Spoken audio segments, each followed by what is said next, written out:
What's going on, yo?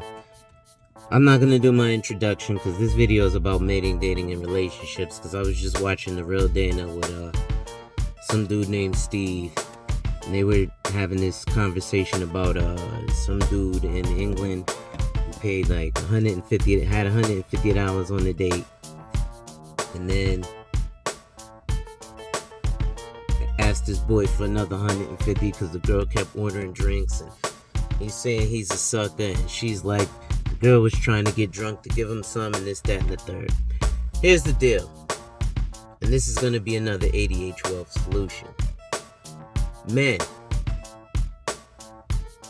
if you're going to go on a date, this is why the woman expects, hey, you should be spending money, and I'm going to go eat lavish, and da-da-da-da. Because you're supposed to be, if you're dating, financially stable. Now, that doesn't mean that you have all your shit together and blah, blah, blah. But that means that you're in the process of getting your shit together, right? So, if you're planning a date, you should have a budget for a date.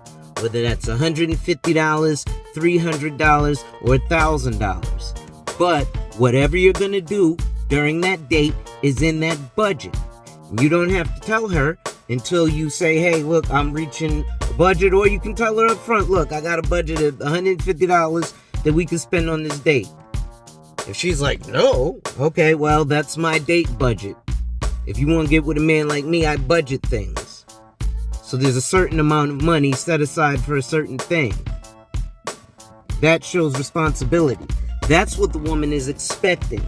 Unfortunately, in the black community, we don't really have too many examples of it. And then some of the niggas who try to do examples of it, you call them a simp, like Steve Harvey, even though we have all these red pill niggas out here looking for sympathy from other niggas. Anyway, with that being said, wipe ass. Work in progress every day and see success. And remember, folks, when people challenge you, they don't challenge you, but they challenge you to challenge you. Accept the challenge. Salute.